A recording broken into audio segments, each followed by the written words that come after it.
Bonjour à tous. Aujourd'hui, on a Francis qui est travailleur de rue avec moi sur le podcast. Fait que, on va lui poser une couple de questions sur son travail, puis il va pouvoir nous parler un peu de ce qu'il fait, à quoi ses journées ressemblent, etc. Fait que, Francis, je te laisserai te présenter pour commencer.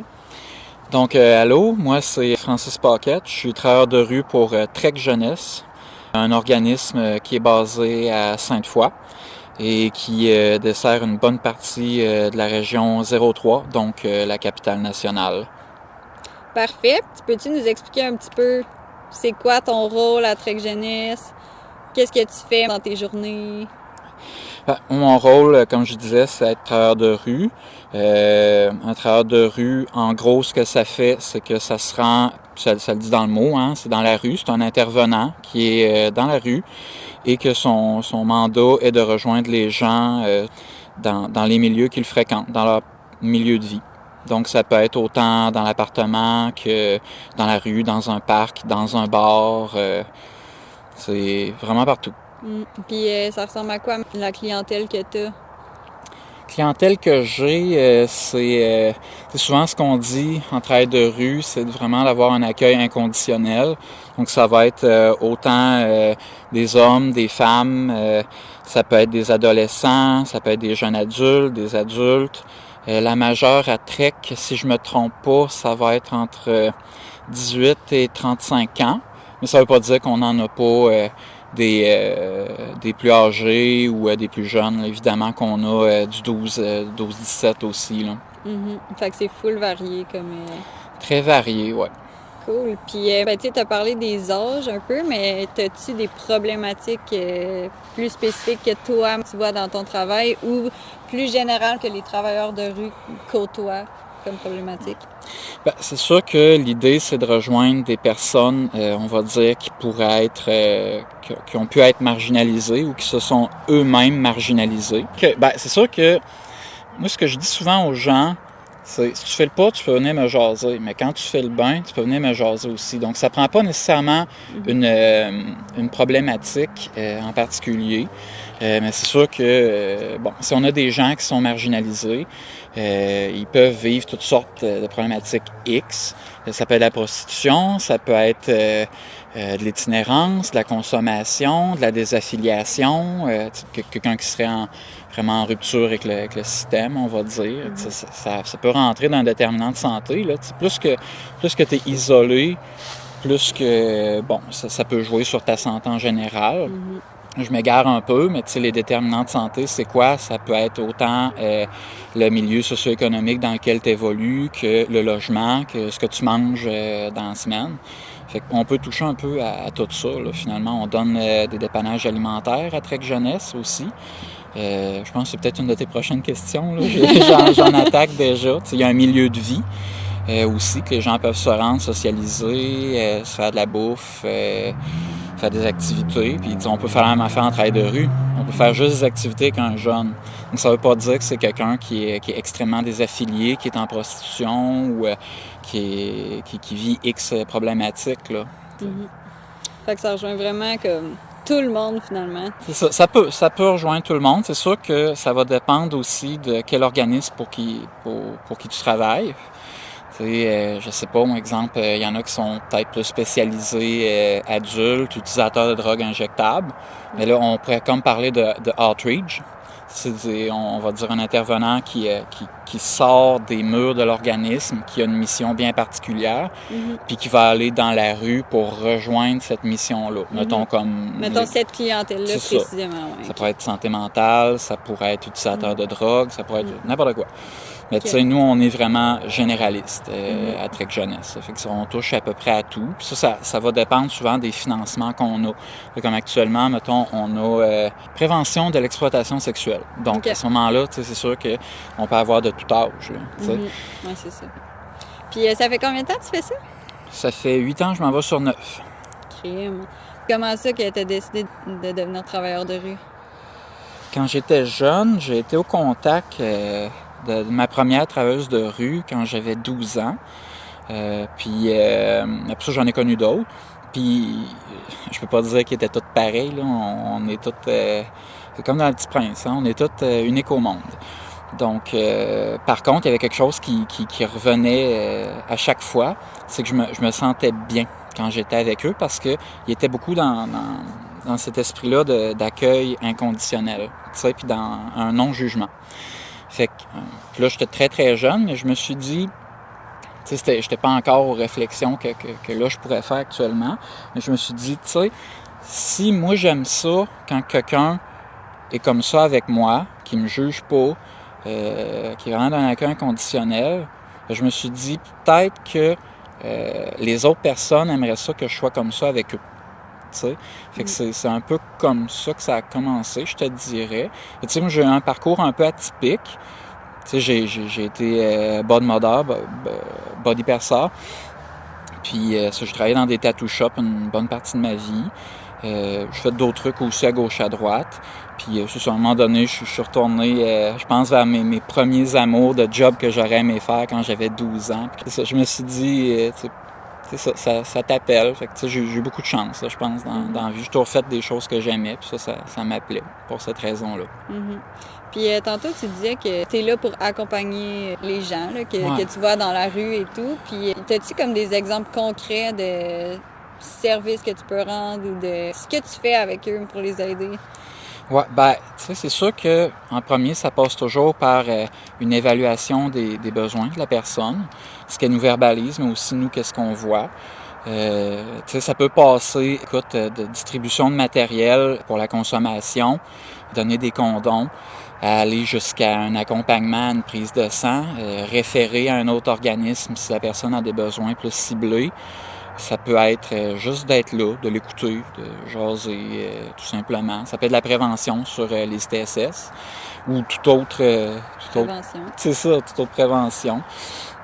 Donc, c'est assez vaste. Ça peut même être juste jouer au hockey dans un parc. Mm-hmm. Y a-t-il des approches spécifiques que tu utilises? Des approches spécifiques. Mettons l'approche de réduction des méfaits, l'approche globale. Okay. Il y a plein de types d'approches. Y en a-t-il une que tu utilises plus? Bon, on les utilise toutes. On revient, mettons, à l'évaluation des besoins. Il y a toujours une technique ou une approche qui va coller mieux avec une personne.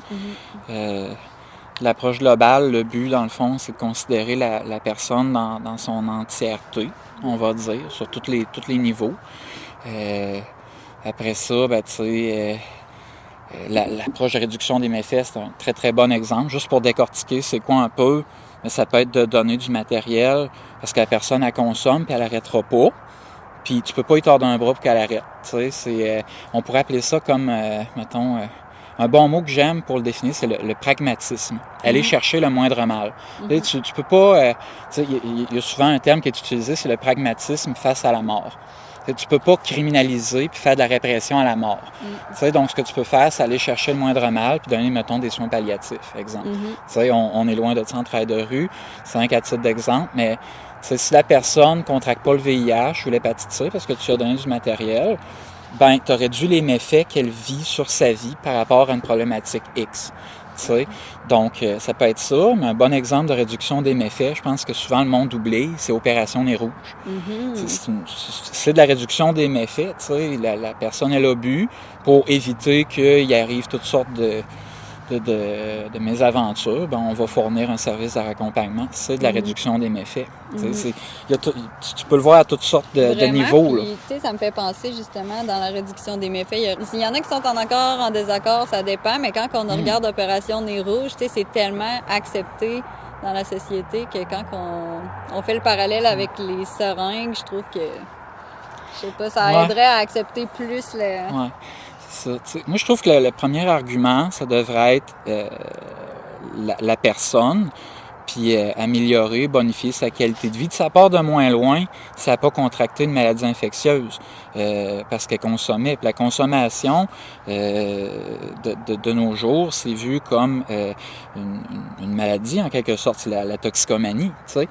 Donc, tu sais, pourquoi les gens auraient à mourir d'une maladie si ça peut être évité. C'est un peu ça. Vraiment. Parce qu'il y a des... Il y a réellement des morts là, quand on ne fait pas de réduction des méfaits. C'est que l'argument premier devrait être la vie humaine. Puis tu sais, souvent, les gens comprennent juste les chiffres. Mhm. Tu sais, fait que malheureusement, j'ai dû développer des arguments là-dessus qui sont que, mettons, si une personne contracte le VIH à 18 ans, ça coûte, on va dire, en moyenne 50 000 par année pour la trithérapie, tous les rendez-vous qu'il va avoir avec les médecins, des infirmières cliniciennes, etc. Fait que, tu sais, à un moment donné, ça vient qu'à chiffrer.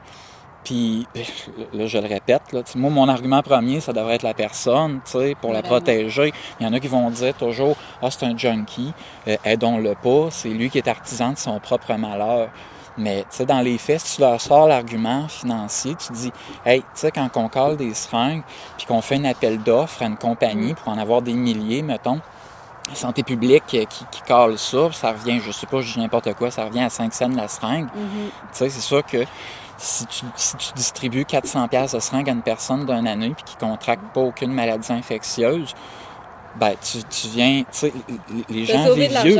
Les gens vivent vieux avec le VIH. Ça, il y en a qui se rendent jusqu'à 80 ans. Fait que, de 18 à 80 ans, 50 000. C'est des soins, là. C'est ça, versus de 18 à je sais pas quel âge, donner 400 pièces de seringue par année, c'est rien. Non, c'est ça. Puis en plus, la personne, elle part de moins loin. Elle part de moins loin pour, si elle décide de se réinsérer socialement ou pas, parce que, tu sais, ça se peut que tu veuilles vivre une vie de bohème, puis c'est bien correct, là. La bohème, c'est une belle chanson, puis c'est un beau mode de vie, là. Je suis un fan de Charles Aznavour. À vous? Mais, tu sais, c'est ça. Puis si la personne, elle part de moins loin, ben c'est sûr que elle va avoir tendance à se dire qu'elle pourrait essayer. Tu sais, si elle part de super loin, qu'elle se dit « Moi, je suis foutu parce que j'ai pogné ici, puis il m'est arrivé ça. » C'est plus dur, là. Puis tu sais, c'est bon d'identifier la personne comme une personne qui a un problème et non comme un junkie ou comme un malade, genre, tu sais. Oui, c'est une personne à part entière, puis elle a, mettons, cette caractéristique-là, mais ça fait pas d'elle une mauvaise personne ou quoi que ce soit. Non, c'est ça, c'est des stigmates sociaux. Hein, Puis un autre bon exemple de réduction des méfaits, ça peut être l'analoxone. Face à, mettons, une épidémie de surdose d'opioïdes, si on ne veut pas que ces gens-là meurent, les personnes qui utilisent des drogues, que ce soit consciemment ou inconsciemment, il peut y avoir des gens qui vont surdoser pour autre raison qu'un usage récréatif. Fait que l'analoxone, c'est un très bon exemple qui doit continuer à être mis de l'avant pour prévenir des décès là, accidentels de surdose. Oui, tout à fait. Ça m'amènerait à la prochaine question, ce qu'on dit, parce que je trouve que en nommant les approches puis tout ça, je trouve que c'est vraiment une belle force des travailleurs de rue d'avoir une approche de réduction des méfaits. Mais toi, qu'est-ce que tu considérais qui est la plus grande force des travailleurs de rue? Je pense que c'est le lien. Le lien parce que, c'est sûr que quand tu travailles dans un bureau puis que tu vois une personne pour son rendez-vous dans le mois, c'est sûr que tu le fréquentes pas au jour le jour dans toutes ces réalités qu'il peut vivre, puis que t'as pas l'heure juste tout à fait. Quand tu le vois dans son milieu, tu vois le resto où est-ce qu'il va, tu vois ses chums, tu vois la dynamique sociale qui l'entoure. C'est sûr que finalement, tu as plus de données, puis peut-être que, j'oserais pas dire que tu as plus de poignes, mais en quelque sorte, ça te donne plus de pogne pour pouvoir l'aider versus une personne que, je sais pas moi, le travailleur social en CLSC qui se fait dire tel truc par la personne qui va utiliser ses services, puis finalement, il pourrait omettre de dire quelque chose. Fait que là, tu as plus de données. Puis, en créant le lien aussi, tu fais confiance. Il y a une relation de confiance qui s'installe envers son intervenant. Puis ça se peut à un moment donné qu'ils te disent « OK, go, là, je suis prêt. » Si tu le vois une fois par mois, puis que ce mot-là, il était pas down pour te le dire, c'est quoi vraiment son besoin, c'est quoi le fond du problème, même si les TS, ils font tout ce qu'ils peuvent pour faire l'évaluation des besoins comme il faut. Mais des fois, ça peut être inconsciemment là, que la personne le fait aussi. Fait que, c'est sûr qu'à un moment donné, tu arrives là, puis tu dis « Ah ouais, OK, mais moi, je vois qu'il y a ça aussi. » Puis là, tu peux peut-être proposer de l'aide. Le TS ne pourra pas faire ça. Non, c'est ça. Tu sais, comme tu dis, c'est comme des rendez-vous souvent, fait que ça veut pas dire que cette soirée-là, il va être down de parler, justement, tu sais. Ça se peut que le lendemain, il aurait été down, puis tu sais, toi, il peut te texter, tu peux essayer d'aller le voir, c'est plus rapide, là. Ouais, on est beaucoup dans le ici et maintenant. C'est sûr qu'une des grandes forces, c'est le lien que tu peux avoir avec la personne pour pouvoir voir c'est quoi ses besoins, puis qu'il te fasse confiance, puis qu'il te les demande. Puis ça touche un peu à ce que tu viens de nommer aussi. Tu sais, le ici et maintenant, quand là, il est prêt puis qu'il en a besoin, c'est sûr que, tu sais, on fait pas d'urgence. Tu sais, si tu m'appelles à 3 heures du matin puis que je dors, je pourrais pas. Non, c'est ça. Tu sais, mais c'est sûr que si tu le pognes sur un bon jour, puis que, ben c'est ça, t'étais là, t'étais dans la communauté, là, c'est le moment, tu le prends, tu sais. Tandis que dans un bureau, ben, c'est ça. Puis un peu comme suite à ce que tu disais tantôt aussi, tu sais, t'as toute l'observation parce que t'es dans son milieu, justement, tu sais, quelqu'un qui va voir un travailleur social dans son bureau, ben tu sais, le travailleur social a comme juste ce que la personne y dit, tu sais, tandis que toi, t'as comme l'ensemble, tu sais, des fois, si les propos vont pas avec ce que toi t'observes, ben c'est ça, t'en apprends plus juste par les autres personnes autour puis les lieux qu'ils fréquentent. C'est ça. Puis tu sais, il y a des quartiers où il y a vraiment des dynamiques particulières. Puis ça peut faire partie du rôle du travailleur de rue, tu sais, de dépister, de déceler des phénomènes sociaux, puis d'intervenir auprès de ces phénomènes-là, ou auprès des personnes qui évoluent dans ces dynamiques-là. Mais aussi, des fois, ça peut être de les traduire puis de les démystifier pour d'autres acteurs du milieu ou des gens qui sont témoins du phénomène en question qui se déroule. Ça peut être de faire remonter de l'information, des fois aussi. Oui. Puis, as-tu différents partenariats avec d'autres organismes? Ça peut arriver. Exemple, des maisons de jeunes, dans notre cas actuel. Salut! À part de tout ça, bien sûr, avec la ville, avec le CIUS, avec... c'est sûr qu'on touche du financement, là, du M3S, du ministère de la Santé et des Services sociaux. Donc oui, il y a toujours des partenariats qui se font et qui se défont. Il y a des subventions, des programmes qui portent des noms une année. L'année d'après, il n'est plus là, puis il est remplacé par un nouveau programme sous un autre nom. Il y a toutes sortes de partenariats, oui. Tu sais, quand j'ai nommé tantôt, des fois, ça peut être juste de faire remonter un phénomène. Tu sais, mettons, si tu as beaucoup de surdoses dans un quartier, tu sais, puis c'est toi qui es sur le terrain, puis tu remplis des rapports de surdose. Fait que là, ça remonte, puis c'est anonyme. Puis ça, je peux le dire, là, c'est anonyme. Puis on fait remonter l'information, puis là, on voit qu'il y a un besoin. Puis ça peut être autre chose aussi, si les gens veulent plus d'infrastructures dans un parc, qui veulent des toilettes, qui veulent des abreuvoirs, qui aimeraient ça avoir un truc comme Muscle Beach. Je sais pas si tu connais. Non, je connais pas. Je pense que c'est en Californie. C'est une plage. Puis les jeux dans les parcs, c'est des jeux pour les adultes qui veulent faire du bodybuilding. OK. C'est pas des petits modules multicolores, c'est des patentes pour faire des chin-ups, puis faire des trucs. Très Fait cool. qu'on peut faire remonter des besoins comme ça. C'est gratuit? Oui, c'est ça, c'est un parc. Ouais, c'est ça, c'est carrément, vraiment cool. Avec des modules faits pour les culturistes de n'importe quel âge. Cool. Malade. On veut ça au Québec. On est en train de le faire. On passe le message. On est justement en train de faire passer un sondage là, sur les infrastructures à Sainte-Foy, puis savoir si le monde aimerait pas ça un Muscle Beach à la plage Jacques-Cartier. Je sais pas. Non, c'est ça. Je voulais parler de Trek un petit peu parce que tu as nommé au début que c'était l'organisme pour qui tu travailles là, en tant que travailleur de rue. Peux-tu nous en parler un peu? Vous êtes combien de travailleurs de rue? Y a-t-il d'autres types d'intervenants? Tu sais, je sais qu'il y a un milieu de vie aussi. Tu peux peut-être nous en parler un peu? Là? On est 8 travailleurs de rue, 2 travailleurs de milieu qui travaillent au milieu de vie. À part de ça, il y a un cordeau clinique, une adjointe à direction et un directeur. Ça fait le tour de la gang. OK. Fait que c'est quand même une bonne équipe. Ouais, c'est. Je pense que c'est pas dans les plus grosses qui existent au Québec, mais c'est pas dans les plus petites, effectivement. Puis les 8 travailleurs de rue, c'est pour la capitale nationale, dans le fond. C'est ça. Fait que vous couvrez tout le territoire. C'est ça. Mettons, dans l'Ouest, nous, on diviserait comme ça. L'Ouest, ça serait, avant que tu me poses la question, ça serait Sainte-Foy, Sillery, Cap-Rouge, Ancienne-Lorette, Saint-Augustin.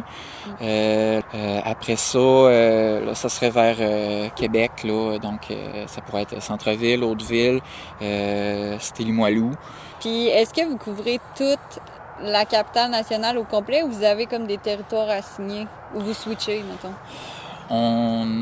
Oui puis non. T'sais, on veut pas être dans un carcan qui nous empêche d'aller ailleurs. T'sais, si mettons un de mes jeunes déménage qui se ramasse à Limoilou, je vais y aller. Mais on va dire qu'on serait 3 dans l'Ouest. Sinon, ça, quand que je remplis mes rapports, on va nommer, tu sais, c'est anonyme toujours, mais on va nommer à quel endroit que l'intervention s'est produite, que le contact avec la personne s'est produit. Puis là, on a différents secteurs, puis on a aussi une case où est-ce que c'est écrit hors zone, mettons, hors secteur couvert par TREC. Parce que, tu sais, on a quand même, je pense, le souci un peu de sortir des fois, si besoin est. C'est un de nos anciens jeunes, ou c'est un endroit où il n'y a pas de travail de rue, ou ne serait-ce que juste pour une rencontre, pour voir que la personne, c'est quoi les besoins, puis si on ne peut pas le référer. S'il y en a peut-être des travailleurs de rue dans son secteur, on va référer tout de suite. Fait que, tu sais, on passe la POC, on essaie de ne pas travailler en silo, là, finalement. On n'est pas dans un carcan de zone tant que ça, mais c'est sûr qu'on est quand même attitré à certaines zones.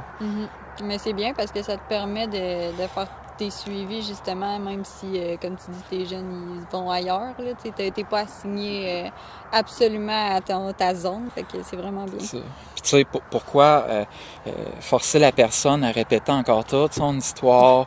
Ou, tu sais, quand personne, tu sais. C'est ça. Tu sais, si tu as déjà créé le lien, puis tu sais, ça, on veut vraiment pas sacrifier ça, je pense, en travail de rue. Quand tu as créé un lien avec un jeune, pourquoi le balloter d'un intervenant à l'autre si c'est juste possible que on couvre le secteur, il appartient entre guillemets à un autre de mes collègues, mais en même temps, ils comprennent là, l'importance du lien, puis ils seront pas fâchés si on y va. Là.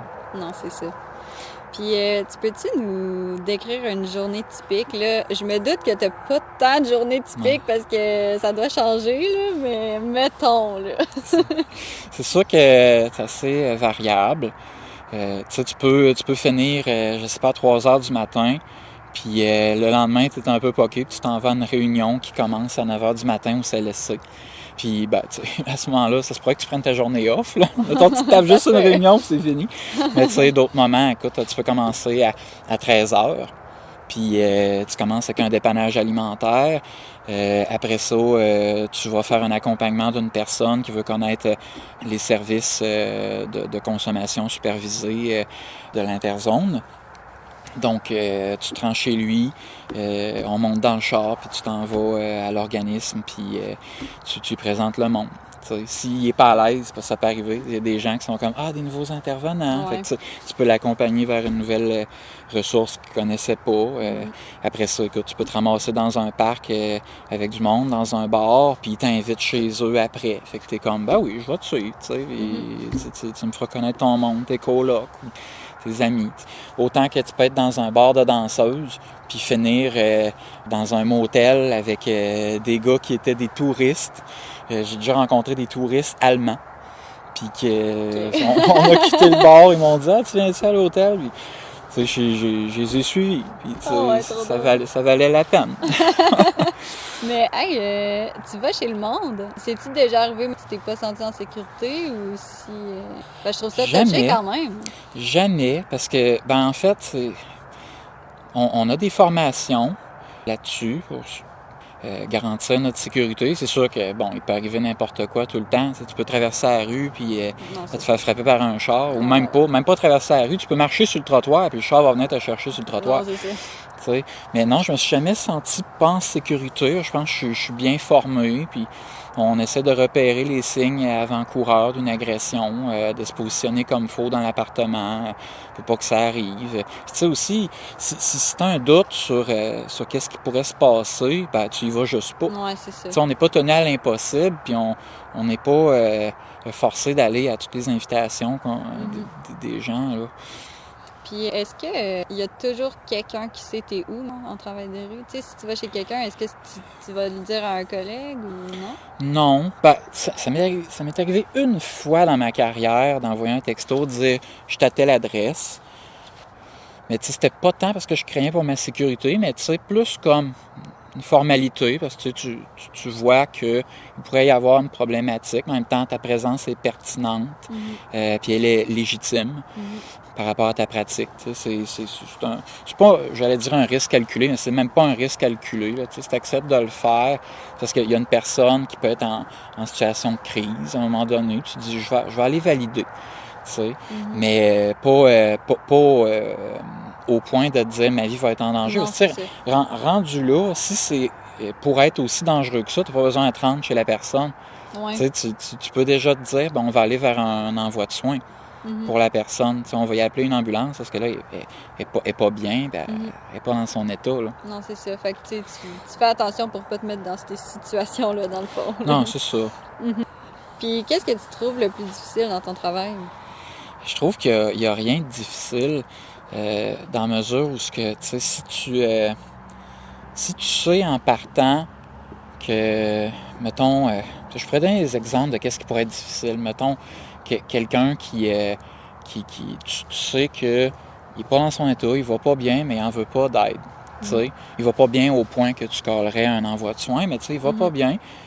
Il y en a qui pourraient trouver ça difficile, qui pourraient se dire mon Dieu, j'aimerais tant ça l'aider, mais dans les faits, mettons, quand tu essaies de demeurer le plus objectif par rapport à ta pratique, puis à avoir un peu de recul, un regard prêt avec un peu de recul, tu te dis, mais s'il n'est pas prêt, il n'est pas prêt.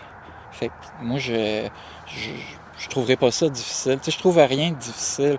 C'est la vie, il y a des choses qui arrivent.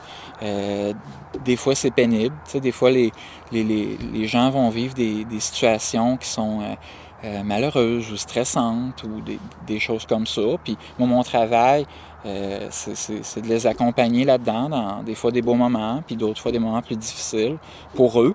Mais c'est jamais moi qui vis la problématique. Mais ce que tu dis, c'est que tu restes dans l'empathie puis non dans la sympathie. Tout à fait, c'est ça. Puis il y a un proverbe que j'adore qui dit quand tu as le nez trop proche de l'arbre, tu vois pas le reste de la forêt. C'est-à-dire que si tu vis la problématique, tu n'interviendras pas bien. Ben c'est ça. La personne, elle a le nez collé sur l'arbre tellement que elle voit super gros dans son champ de vision, puis elle voit pas qu'il y a d'autres arbres dans la forêt, qu'il y a d'autres choses, qu'il y a d'autres sentiers et tout ça. Mais toi, t'es pas la personne qui a le nez collé sur l'arbre. Toi, t'es comme juste un pas en arrière. C'est une très bonne métaphore. Ouais, c'est une très bonne métaphore. Parce que c'est vraiment la position qu'on a en travail de rue, ou qu'on est supposé d'avoir. T'es comme un pas en arrière de lui, tu l'accompagnes.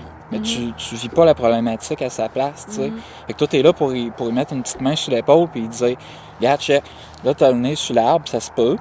Mais je suis pas là pour te dire quoi faire, mais si tu prends un pas de recul, tu vas voir le reste de la forêt, Fait qu'on va finir ça sur une belle note. Yes. Qu'est-ce que t'aimes le plus de ton métier?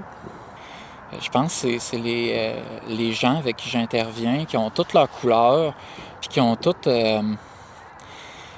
ils sont tous spéciaux, là. Je rencontre des gens, c'est des philosophes qui ont écrit des livres.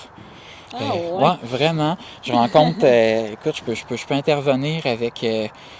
autant intervenir ou juste faire du maintien du lien, les croiser une fois de temps en temps. Mais c'est une intervention de maintien du lien de confiance. Mais c'est ça, j'ai rencontré des gens qui se passionnaient pour l'aviation, pour la philosophie, la santé. C'est tous les sujets abordés que ces gens-là, c'est comme une multitude d'histoires de vie là, qui sont comme toutes uniques, puis un parcours unique, des gens uniques qui se passionnent pour des choses, puis des contacts avec des gens qui avaient des choses tellement intéressantes à dire, tellement brillantes. Là. Mais je pense que ce que j'aime le plus dans mon travail, c'est vraiment les gens, le contact avec eux, leur histoire qu'ils me racontent, leur parcours de vie qui est absolument pété des fois, super coloré, des choses là, rocambolesques. Là, puis tu te dis, mon Dieu, ça se peut quasiment pas, mais tu sais que c'est vrai si tu la connais à personne, puis ils te montrent ces affaires. Des fois, tu peux être chez eux, puis ils te montrent les photos là, de où est-ce qu'elle a été. Puis toi, tu te dis, Colin, c'est une vie hallucinante. Là. C'est plein de parcours de vie, puis des êtres humains qui vivent toutes sortes de choses. C'est ça qu'il y a de plus beau dans mon métier, dans le fond, c'est l'être humain. L'être humain, c'est une créature formidable, je trouve. Puis comme beaucoup d'autres créatures dans la nature, mais je pense que l'existence humaine en soi, le fait d'exister, de pouvoir penser, de vivre des choses, parce qu'on est tous un peu dans dans la même merde, hein? Tu sais, Ouais, on va vraiment. tous crever, il n'y a pas personne qui va s'en sortir. Puis on vit tous des choses vraiment pétées. Puis je trouve Ouais, que on a tous nos problèmes, on a Ouais. toute notre histoire. Puis... c'est ça. Puis Ouais. je trouve que la vie, c'est un phénomène magique, Vraiment. rare. C'est un Mhm. phénomène rare puis merveilleux.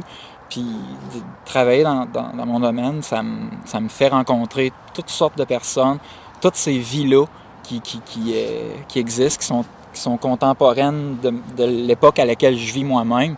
Tu sais, fait que c'est pété, je trouve. Là, je me Ouais. lance dans des trucs quasiment philosophiques, là, mais je trouve ça Mais- formidable. L'être humain, c'est une créature vraiment formidable, qui Ouais. vit quelque chose d'exceptionnel de par son existence, finalement. Puis après ça, ben, ça se peut que tu arrives des petites noises là, dans ton parcours, mais Mais c'est fou parce que on Je- vit toutes la même chose, mais en même temps, pas pantoute, genre. Comprends-tu ce que je veux dire? oui, tout à fait. Ben, tu sais, t'es pas dans mes souliers, puis je suis pas dans les tiens. Non, c'est ça. Tu sais. Ça, je pense juste ça, là, ça devrait être rassembleur. Je pense que, tu sais, Ouais. souvent, mettons, quand on parle d'adolescence, on va dire que c'est un moment où ce que les gens sont en pleine construction identitaire et tout ça. Mais, donc, tu sais, tu vas essayer de t'associer à différents groupes qui te ressemblent, ou, tu sais, mais en même temps, je veux dire, si tu ramènes ça à l'existence pure et simple, tu sais, on a quelque chose en commun. Tu sais, on existe, là. Ouais, c'est ça. Donc, ça devrait suffire à nous rapprocher, juste ça, le fait qu'on vit tous, puis qu'il y aura une fin à ça, on va tous mourir. Est-ce que ça devrait pas nous amener à une certaine forme d'empathie envers nos semblables, puis de compréhension, d'acceptation de l'autre, ou de chercher à avoir Vraiment. une compréhension puis une acceptation de l'autre? Parce que, tu sais, si on enlève tout le superflu, mettons, tu sais, le travail, tu sais, la manière que la société est construite aujourd'hui, ben, on est tous pareils. On a tous besoin de manger 3 fois par jour, on a tous besoin de dormir, tu sais, Tout à fait. c'est... Quand on en revient à de quoi de super simple, ben on est tous pareils, puis là, il y a plein de choses qui nous influencent de tout bord, de côté, puis qui fait qu'on Ça. prend plein de chemins différents, mais... C'est ça. T'as de l'acquis, puis t'as de l'inné. Ouais, Tu sais, l'inné, c'est la nature intrinsèque de l'homme, puis de l'individu. Tu sais, puis on se construit tous un peu pareil quand même. On est tous biodégradables, là. Ouais. On va tous finir entre 4 planches. Mais c'est Ouais. pas très positif en fin d'entrevue, là. C'est ça. ben merci Francis. Moi, ce serait pas mal tout pour mes questions. Je suis vraiment contente qu'on t'ait reçu sur le podcast. C'est super enrichissant comme conversation. Puis je pense que tout le monde va en apprendre un petit peu sur le métier de travailleur de rue. Fait que je suis bien contente. Ben, merci beaucoup, puis au plaisir. Bye! Bye!